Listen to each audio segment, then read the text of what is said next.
बढ़िला Aadhaar card रो अवधि नियम।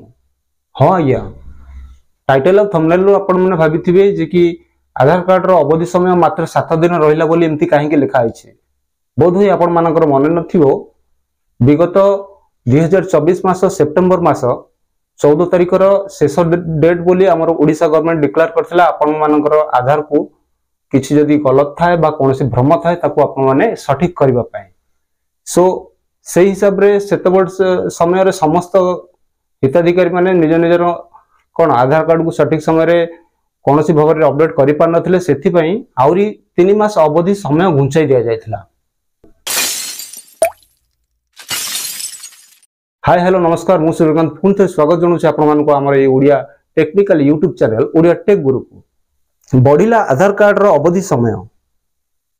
Unique identification authority of India UIDAI द्वारा आधार कार्ड मागणा अपडेट पई शेष तारिख 14 सेप्टेम्बर 2024 को स्थिर करा जायथिला, किंतु वर्तमान एहाकू 14 डिसेम्बर 2024 को वृद्धि करा जायछि। फलरे आधार अपडेट करबा पई लोकन को पुनी 3 मास समय मिलिछि। एही समय भितरे ऑनलाइन रे मागणा आधार कार्ड अपडेट करि हेबो। एथि पई UIDAI रो माई आधार पोर्टल रे ऑफिशियल वेबसाइट को जिबागु पड़िबो। पुणी आधार कार्ड रो अपडेट समय 14 डिसेम्बर 2024 पर्यंत आधार अपडेट करि परिबे। ताहा माई आधार एप्लीकेशन माध्यम रे संभव होई परिबो। सबुठारु सहज उपाय होछि आपण फोन रे माई आधार ऐप डाउनलोड करिवे। एहा माध्यम रे आधार रो ना ठिकाना किंबा जन्म तारीख मागणा रे अपडेट करि हेबो। पुणी थरे कहि रखुछि बंधु माने, सबुठारु सहज उपाय होछि माई आधार ऐप। यही एप्लीकेशन को आपण माने निज फोन द्वारा इंस्टॉल करी यार बेनिफिट उठाई परिबे एवं या संपूर्ण देय मुक्त अटे।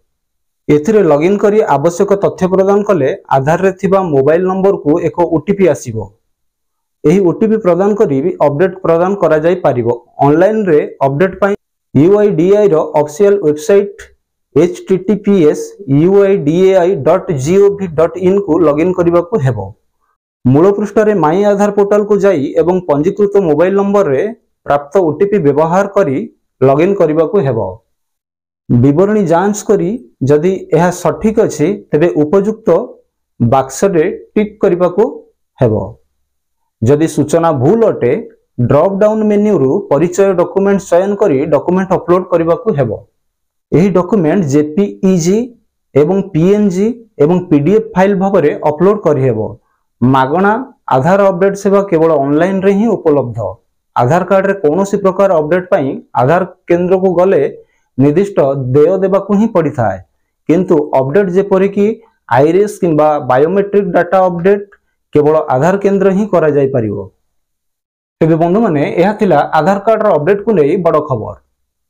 आशा करूछि एई अपडेट टी आपण मानको पसंद निश्चिंत आसीथिबो एवं जे मानकर आधार रे किछि भ्रम बा भूल बा त्रुटि थिबो से माने तुरंत एई 14 तारिख भितरे जाई निजर आधार टी को संशोधन बा अपडेट करे नियंतु। तेबे आज पई एतिकी मु मिलबे आपनको आउ एक शिक्षणीय वीडियो सहित हमर एई ओडिया टेक्निकल यूट्यूब चैनल माध्यम रे। सेतबेल पर्यंत स्वास्थ्य रहंतु, मस्त रहंतु। जय हिंद, जय ओडिशा एंड जय जगन्नाथ।